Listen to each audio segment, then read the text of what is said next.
क्या कोई प्यार में इतना पागल हो सकता है कि अरबपति होते हुए भी अपनी बीवी के यहाँ नौकर बनकर रहे और दिन रात अपनी सास, साले, साली, अपनी बीवी, यहाँ तक कि घर के नौकरों तक की गाली खाए,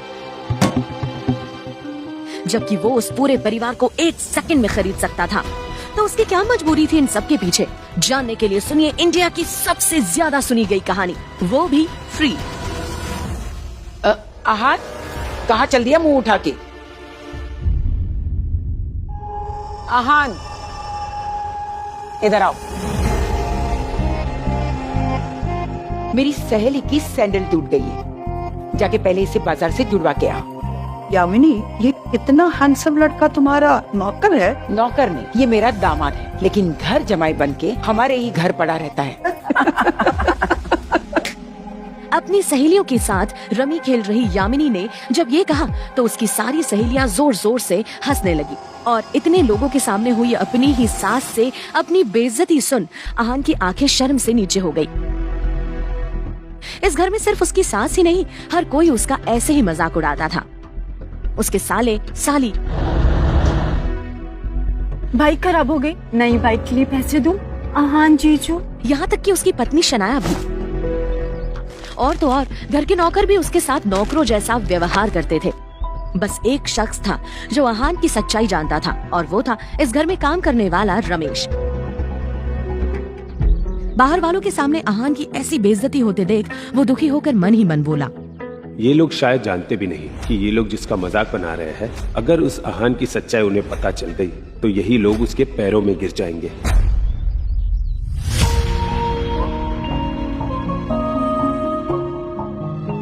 आहान की पत्नी शनाया को अपने पिता के कहने पर आहान से शादी करनी पड़ी थी और अब वो सिर्फ इस रिश्ते को जैसे तैसे निभा रही थी, वरना गल फैमिली की लड़की नौकर की औकात वाले आहान से शादी तो छोड़ो, दोस्ती तक नहीं करती।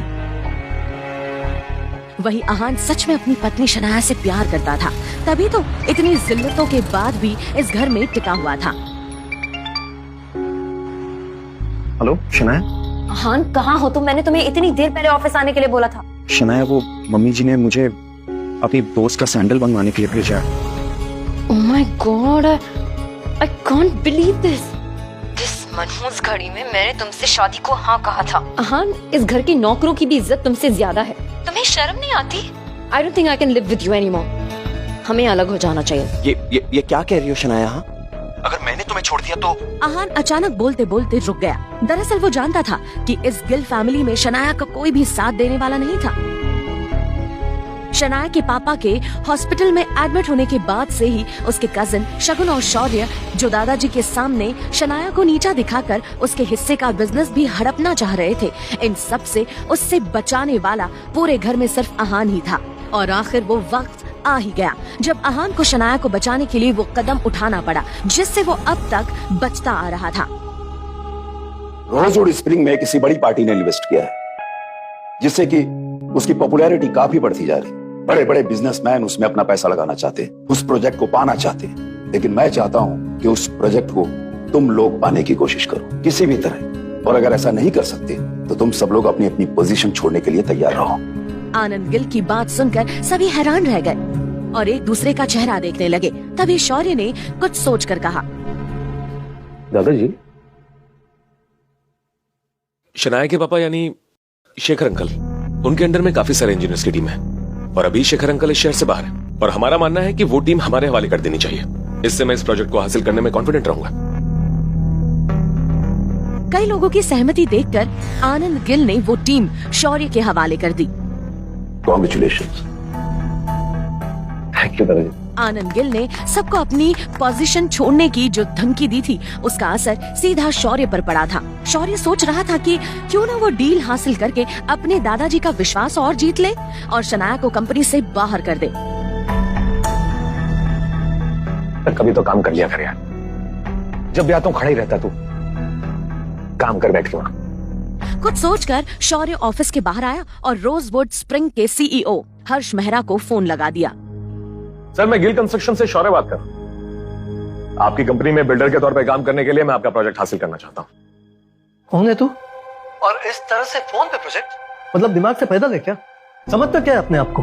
एक काम कर, कल मेरे ऑफिस आ जाना।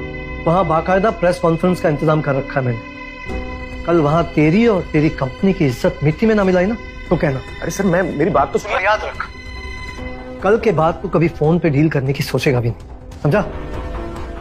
इडियट। हेलो, अरे सर मेरी बात तो सुन। हेलो, तो यार ये क्या कर दिया यार?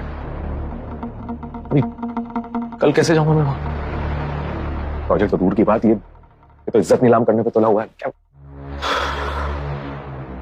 इतना क्यों घबरा रहे हो भाई? शनाया है ना, कंपनी का नाम रोशन करने के लिए। शगुन की बात का मतलब समझकर शौर्य के चेहरे पर एक मुस्कान आ गई। वो जल्दी से आनंद गिल के केबिन में पहुंचा। दादाजी, क्या बात है शौर्य? दादाजी, मैं कह रहा था कि शनाया कितनी मेहनत करती है कंपनी के लिए, कितना कुछ सोचती है। तुम कहना क्या चाहते हो? साफ साफ को। मैं चाह रहा था कि जो रोजवुड स्प्रिंग वाला प्रोजेक्ट है, इसे पाने के लिए शनाया की कोशिश करे। वो इसलिए क्योंकि मुझे ऐसा लगता है कि अगर ये कोशिश करेगी तो ये प्रोजेक्ट हमें आसानी से मिल जाएगा और कंपनी का तो फायदा ही फायदा है। शौर्य की बात सुनकर आनंद और शनाया सोच में पड़ गए। शनाया ये समझ नहीं पा रही थी कि शौर्य के अंदर अचानक ही उसके लिए इतनी हमदर्दी कैसे आ गई। ठीक है शौर्य, तुम जाओ, ये डील शनाया ही क्रैक करेगी। All the best Shanaya. Thank you दादाजी। क्या? कल प्रेस कॉन्फ्रेंस में शनाया की वजह से गिल कंस्ट्रक्शन बदनाम हो जाएगा और फिर हमेशा हमेशा के लिए शनाया इस कंपनी से आउट। मजा आएगा। अगले दिन शौर्य और शगुन एक कार में शनाया को लेकर खुद हर्ष मेहरा के हेड ऑफिस पहुंच चुके थे। जैसे ही शनाया अंदर पहुंची तो उसने देखा कि बड़ी बड़ी कंपनी के लोग वहां बैठे हुए थे। अब शनाया को समझ आ रहा था कि कुछ तो गेम खेला है शौर्य ने।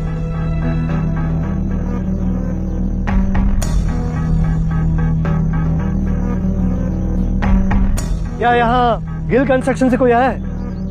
यस, मैं Shanaya Gill. I am here to represent Gill constructions. आप मेरे बगल में आके बैठ जाइए, शुरुआत आप ही से करेंगे।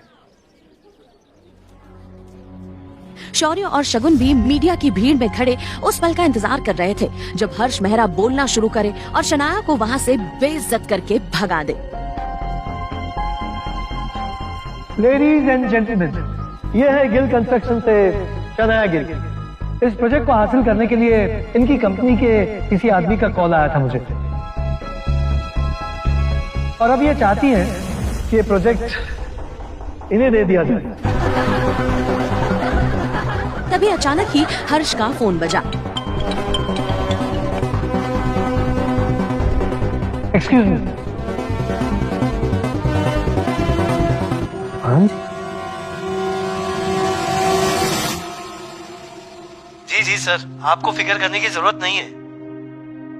ओके सर, आप जो कहते हैं हो जाएगा। या I promise you. Thanks ji.